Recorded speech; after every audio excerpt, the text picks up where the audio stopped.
오늘은 34과입니다. 욥기 19장 말씀. 욥기 19장 13절에서 29절 말씀인데요.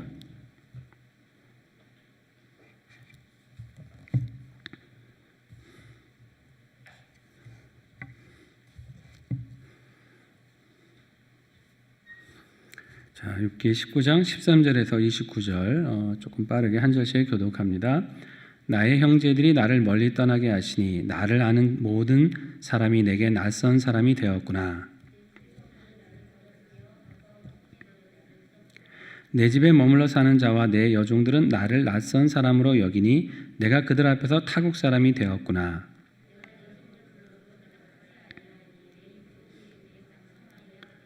내 아내도 내 숨결을 싫어하며 내 허리의 자식들도 나를 가련하게 여기는구나.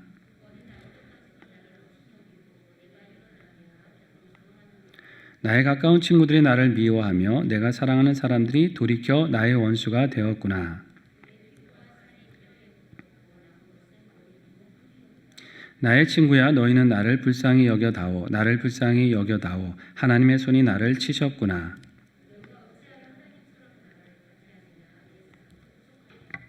나의 말이 곧 기록되었으면 책에 쓰여졌으면 내가 알기에는 나의 대속자가 살아계시니 마침내 그가 땅 위에 서실 것이라.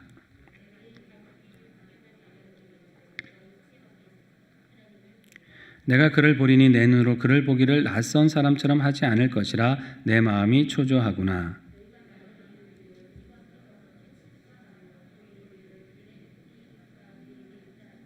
함께 읽습니다. 너희는 칼을 두려워할지니라. 분노는 칼의 형벌을 부르나니 너희가 심판장이 있는 줄을 알게 되리라. 아멘. 제목 같이 한번 읽어볼까요? 나의 대속자가 살아 계시니. 그랬습니다. 자, 오늘의 키포인트라고 하는 것은 뭐냐면, 자, 욥이 고난 속에서 완전히 버림을 받은 가족이나 친척, 친구 할 것 없이 철저하게 욥은 외면받고 버림받는 그런 상황처럼 되었죠. 그렇지만 끝까지 버리지 않고 남아 계시는 분이 누구세요? 하나님이시라는 것이죠. 마지막까지 내 곁에 계시고 나를 만나 주시는 분은 하나님이시다. 그게 이제 오늘 말씀의 핵심입니다. 우리가 지난 시간에 이제 욥의 고난에 대해서 잠깐 봤잖아요. 그냥 완전히 하루아침에 모든 걸 잃고 건강까지도 잃고 아내는 옆에서 차라리 하나님 욕하고 죽어라 이러지, 완전히 그 어떤 소망, 어디에 정말 내가 살아야 될 이유가 무엇이며 어디에 소망을 두어야 될 것인가, 철저하게 정말 고난 중에 그죠 무너졌던 욥의 모습을 보게 됩니다. 그러다 이제 친구들이 찾아오잖아요. 세 사람의 친구가 찾아와서 이제 얘기를 하면서, 근데 주로 이제 친구들의 핵심 얘기는 뭐냐면, 너가 죄가 있으니까 그런 거야. 이제 이게 이제 핵심이에요. 우리가 욥기를 봐서 알지만, 한마디로 요약하면 너가 의인이라면, 죄가 없다면 이런 고난을 당할 리가 없어. 넌 분명히 회개하지 않은 무슨 죄가 있어. 잘 생각해봐. 하나님이 괜히 그러시겠어? 이제 이런 친구들의 그런 일관된 논리. 욥은 막 항변을 하죠. 반박하고, 나 아니다. 아무리 생각해도 나는 그런 죄를 지은 기억도 없고, 나는 이런 고난 당할 만한 사람이 아닌데 나는 지금 억울하게 당하는 거야 라는 이제 어떤 이런 항변 속에서 이제 이 욥기가 계속 이루어지잖아요. 오늘 말씀도 그 중에 하나인 거예요. 자, 내가 잘못이 있으니까 고난을 당한다. 여러분, 이거 맞는 얘기입니까? 틀린 얘기입니까? 또 맞는다 그러면 목사님 분명히 아니라 그럴 거야. 틀리다 그러면 맞다고 할 거야. 그럼 이제 지혜로우신 분은 그러죠. 반은 맞고 반은 틀린 것 같은데요. 자, 이게 일리는 있는 얘기나 다 맞는 얘기는 아니잖아요. 죄를 지은 사람이 고난을 받는다, 징계를 받는다. 이거는 큰 원칙적인 면에서는 맞아요. 그죠? 하나님의 심판적인 측면에서는 죄 지은 자가 당연히 징계를 받는 거고, 의로운 자는 구원을 받는 대원칙에서는 맞지만은, 세상의 삶을 보세요. 죄 지은 자라고 다 고난 겪고 선하고 의롭게 사는 사람은 다 형통합니까? 전혀 그렇지 않아요. 아니, 어떤 때는 더 반대 같아요. 그죠? 악한 사람이 더 막 잘 나가는 것 같아요. 거짓말하고 속이면서도 잘 나가고, 오히려 정직하게 선하고 의롭게 가는 사람들이 뭐 이렇게 그냥 고난이 많은지 오히려 세상은 그렇지 않아 보이더라. 그러면 뭐가 다 잘못된 겁니까? 이게 하나님의 역사가 뭐 문제가 된 겁니까? 자, 이제 이 전제부터 죄 지은 자가 고난을 받는다는 전제 자체가 사실은 약간 그죠? 완전치 않은 말이죠. 하나님은 죄 없는 의인에게도 고난을 허락하셔서 그를 더 성장케 하고 하나님의 오묘하신 섭리와 뜻을 이루어 가실 수도 있는 분입니다. 반대로 하나님은 죄인도 기다리고 용서하시고 자비를 베푸셔서 그로 변하게 하시고 그로 하여금 벌받지 않고 구원받아 살아가게끔 하시는 분이십니다. 맞습니까? 이 전적인 주권이 누구에게 있는 거예요? 하나님이시고 하나님. 그러니까 하나님은 자유롭게 역사를 하시는 거예요. 주권을 가지고. 그러니까 하나님의 절대 주권이라고 그래요. 그걸. 무슨 말이냐? 살리시기도 하고 죽이실 수도 있는 분. 세우시기도 하고 무너뜨리실 수도 있는 분. 그렇죠? 그게 하나님의 절대 주권이에요. 왜 하나님은 그걸 하나님은 왜 그걸 갖고 있어요? 난 없는데. 그건 왜 그래요? 하나님이 창조해 주시기 때문에 그런 거죠. 모든 걸 지으셨잖아요. 우리부터 모든 거. 절대 주권을 갖고 있는 거예요. 내가 어떤 공예품이나 공작품을 만들었어요. 이거 마음대로 할 수 있는 권한은 누가 있는 거예요? 내가 있는 거예요. 내가 애써서 만들었는데 저기 남편이 와서 부수거나 아기가 와서 부수고 이거 안 되는 거잖아요. 남이 와서 건드리고 부수면 안 되는 거죠. 내가 만들었기 때문에 이것에 대한 처분에 대한 모든 권한과 결정은 만든 사람이 갖는 겁니다. 어떤 창작물, 예술품도 마찬가지고 그 사람이 처분할 수 있는 권한을 갖는 거지 남이 그거를 함부로 할 수 없는 것처럼 하나님은 모든 만물의 창조주시기 때문에 우리의 인생을 절대 주권을 가지고 이렇게도 끌어가시고 저렇게도 끌어가실 수 있는 거예요. 우리 눈에는 그게 이해가 안 되고 나는 고난만 당하는 것 같지만 아니라는 거죠. 그게 고난인지 아닌지는 내가 가보지 않았잖아요. 아직 끝까지. 하나님의 어떤 놀라운 섭리인지 축복인지는 우리가 다 모르는 거 아닙니까? 어떤 사람이 고난이 길다고 해서 야, 저 사람 뭐 하나님 앞에 죄 있는 거 아닐까? 뭔가 숨겨놓은 게 있겠지. 괜히 저러시겠어? 이게 아닐 수도 있다는 거예요. 그럴 수도 있지만 하나님은 그 사람을 통해서 그 고난이라는 터널을 통해서 그 사람으로 하여금 또 더 깊은 하나님의 섭리를 깨닫게 하실 수도 있잖아요. 그 사람에게 주실 방법이 있죠. 내게 역사하시는 방법 다르고 저 사람에게 역사하시는 방법이 각각 다를 수 있기 때문에 쉽게 얘기해서 그 사람을 고난을 가지고 그렇게 판단할 수 없다. 반면 죄인이 멸망하지 않는다 그래서 하나님 심판도 안 하시고 이게 뭐야? 그건 알 수 없는 거예요. 언제 어떤 심판이 있을지 우리가 모르잖아요. 죄인이 형통하다고 해서 우리가 그걸 가지고 신경 쓰거나 불편할 필요도 없는 겁니다. 왜? 하나님은 그 죄인을 심판을 하시든 돌이켜 깨닫게 하셔서 구원을 하시든 그것도 역시 누구의 소관? 하나님의 소관에 달려있다. 그럼 우리 인생이 할 건 뭡니까? 내가 하나님 앞에 주시는 삶을 나는 어떻게 받아들일 거고 살 건가 여기에 신경 쓰면 되는 거예요. 형통함을 주셨다. 하나님 감사합니다. 이 형통함으로 제가 죄짓거나 게으르지 않게 하시고 오히려 하나님을 더 영광 돌리게 해달라고 사는 거고 내게 고난을 주셨다. 그러면 하나님 이 고난의 뜻을 지금은 다 이해하지 못하지만 하나님의 깊으신 뜻이 있는 줄 믿고 믿음으로 한번 인내해보고 가겠습니다. 제가 넘어지지 않게 하시고 하나님 나 붙들어 주시고 이걸 통해 나를 유익하게 하시옵소서. 오직 하나님과 나만의 관계 속에서 모든 것을 고난도 형통도 그 관계 속에서 하나님과 이루어가면 되는 거예요. 다른 사람 신경 쓰고 정죄할 것도 없고 남이 뭐라고 정죄한다 그래서 그거 가지고 우리가 주눅들거나 위축될 필요도 없고 오히려 그죠? 하나님과의 관계에서 이거를 해결해 가야 된다. 그게 이제 중요한 것이죠. 자, 1번 같이 한번 읽어보겠습니다. 인간의 인생은 가련합니다. 읽다 보니까 마음이 가련해지네요. 괜히. 참 21절에 보니까 욥이 그러잖아요. 나를 좀 불쌍히 여겨달라. 자, 욥이 지금 너무 외로운 거예요. 왜 그런지 아시죠? 가족 다 없죠. 제일 그래도 이해해줘야 될 사람이 아내인데 아내도 옆에서 딴소리 하죠. 또 그 새 친구 정말 그 우정을 평생 나눴을 그 새 친구도 와서 한다는 소리가 너 잘못 때문에 그런 거니까 빨리 회개해. 이러면서 자꾸 이렇게 정죄만 하잖아요. 욥을 자꾸 막 지적하고 정죄만 하죠. 그러니까 욥이 여기 13절 또 보면 형제, 친척 다 나를 멀리하고 욥이 부자일 때는 아마 문전성시를 이뤘을지 몰라요. 사람이 그렇잖아요. 가진 게 좀 있고 좀 뭐 권세가 있으면 좀 많은 사람이 드나들잖아요. 아무래도 뭔가 좀 잘 보이고 좋게 친분을 맺어놓으면 이득이 되니까.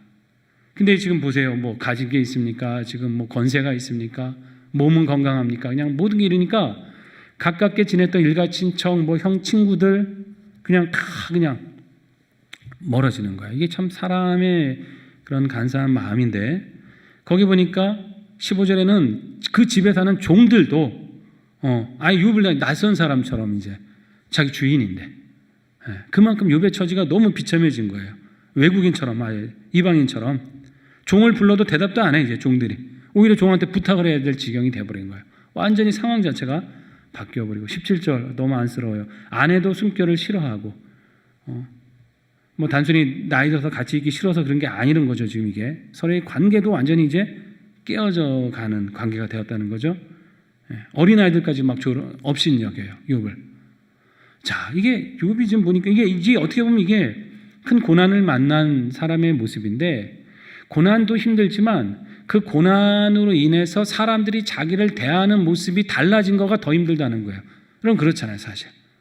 우리가 어떤 어려움을 겪었을 때 그 자체도 힘들지만 그 때문에 뭐 가족이 나를 비난한다든지, 또 친구가 좀 나를 뭐 연락도 안 하려고 그러고 멀리한다든지, 나를 예전에는 어려워하고 존중했던 사람들이 좀 이렇게 좀 무시하는 듯하게 얕보고 함부로 말한다든지 하는, 이 사람들이 내 처지 때문에 사람들의 태도가 바뀌는 모습, 이게 인생이 더 힘들고 외롭게 만드는 거지 않습니까, 사실.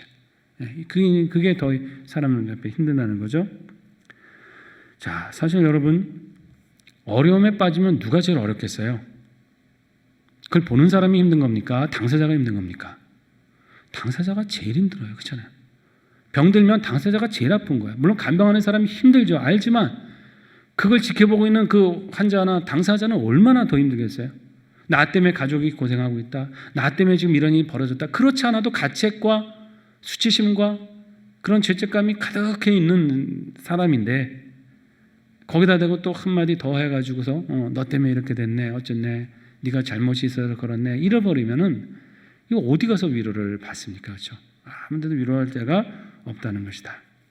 우리는 여러분 설령 살아가다가 가족이든 친구든 있을 때 오히려 위로하는 자가 되시길 바랍니다. 오히려 나도 아프고 힘들지만, 이 사람 잘못 때문에 나도 고통스럽지만 그 사람이 제일 힘들다고 그 궁일한 마음을 가지고 오히려 위로를 전하고 격려하는 사람이 되시길 바랍니다. 그게 그리스도의 마음이잖아요. 그렇게 했을 때 나도 그 영혼이 사는 거고 그 사람도 다시 살아나는 거잖아요. 그 점에서 이제 욥이 굉장히 힘든 시간을 보냈다는 거죠. 그러나 소망이 있습니다. 2번 읽어봅니다. 나의 대속자가 살아 계신다라는 거예요. 자, 25절의 고백이죠. 나의 대속자가 살아 계시니 그가 굳게 설 것이다. 나는 그러면 그를 볼 것이다. 뭐 육체 밖에서 그랬으니까 죽은 다음에 주님을 만나든, 아니면 육신이 회복된 것을 회복되고 나서 만나든, 어찌됐든 나는 그 대속자를 만나게 될 것이라는 것이 소망이에요. 여러분 뭐 가진 거 혹시 잃어보신 적 있으세요? 건강을 잃어버리셔서 사는 게 너무 힘들었다든지, 직장을 잃어버려서서 뭐 어떤 그런 경제적인 문제 때문에 삶이 참 소망이 끊어졌다든지, 어떤 뭐 재물을 하루아침에 잃어버리거나 내가 의지했던 어떤 세상의 끈이 다 단절된 것 같아요. 한번 잃어보신 적 있습니까? 여러분 그게 그 잃었을 때 느낌이 어떤 그것이 드시는지 아세요? 그런 게 잃어버리게 되면은 인생이요 아무것도 아니라는 생각이 들어요. 훅 하고 불면 티끌이 날아가잖아요. 인생이 그와 똑같아요. 건강 한번 잃어버리십시오. 어떤 건강한 사람이 하루아침에 쓰러진다고 생각해 보세요. 떵떵거린 지위와 물질을 가지고 살던 사람이 어느 날 그게 하루아침에 그냥 다 안개처럼 사라진다고 생각해 보십시오. 정말 훅 불면 날아가는 티끌과 같은 게 인생입니다. 그거를 한번 뭐 느끼셨던 분도 계실 거고, 아직 뭐 저기 하신 분도 계신데, 저는 뭐 살면서 한 2번 정도 그게 느끼는데, 인생이 아무것도 아니더라고요. 훅 그냥 이렇구나. 훅 불면 그냥 한순간에 날아가는 뭐 겨도 아니에요. 겨는 떨어지기라도 티끌이에요. 그냥 나라가 없어지는 티끌과 같구나. 인생은 그겁니다. 지금 우리가 이렇게 건강하게 있고 평안하게 있지만 모든 인생은 바람 앞에 나는 티처럼 하나님이 불기로 말하시면 아무것도 아닌 겁니다. 세상이 우리를 거기서 보호해 줄 수 없는 거예요. 가족도 나를 보호해 줄 수 없습니다. 티끌과 같은 인생, 안개처럼 사라진 인생이 의미가 있는 것은, 발을 딛고 견고히 살 수 있는 것은 누가 계시기 때문에 그래요? 우리의 대속자가 계시기 때문입니다. 그분이 바로 하나님이세요. 하나님이 계시기 때문에 인생은 살아갈 의미가 있는 겁니다. 가만히 생각해 보십시오. 하나님 안 계시다고 그러면 사는 게 뭐 즐겁습니까? 고통이지. 맨날 자고 일어나면 또 그날이 그날 같고, 코로나 때문에 가뜩이나 힘든데 했던 일 반복이고, 뭐 크게 삶이 나아지는 것도 아니고, 자녀는 커가지만 또 자녀는 자녀들의 또 자기 짐이 있잖아요. 인생의 짐. 인생을 가만히 보고 있으면 태어나서 죽을 때까지 뭐 즐거운 날이 그렇게 많습니까? 즐거운 때는 잠깐이고, 고생하고 수고하고 근심하고 땀 흘리고 눈물 흘리고, 근데 그러다가 그렇게 살아갖고 영원이라도 살면 괜찮게, 한 7, 80대면, 길어야 한 90, 100 되면 가야 되잖아요. 다 놓고. 아무것도 아니에요. 하나님이 계시지 않는다 하면 그 인생은 아무것도 아니에요. 그러나 하나님이 계시기 때문에 그 인생이, 그렇게 사는 삶이 의미가 있는 것이에요. 가치가 하나님 계시기 때문에 있는 겁니다. 여러분, 하나님이 내 삶의 의미가 되시고 목적이 되시는 그 고백을 늘 들으실 수 있길 바랍니다. 하나님은 내 삶의 의미입니다. 그분이 계시지 않으면, 나의 구원자가 계시지 않으면 내가 살아가야 될 이유가 뭐가 있겠느냐 하는 것이죠. 자, 넘겨봅니다. 그 성찰하게 보면 뭐 침묵, 엔토슈다쿠야 뭐 옛날에 뭐 유명했던 소설인데, 이 본문 맥락하고는 조금 안 맞는 것 같아서 한번 그냥 읽어보시고요.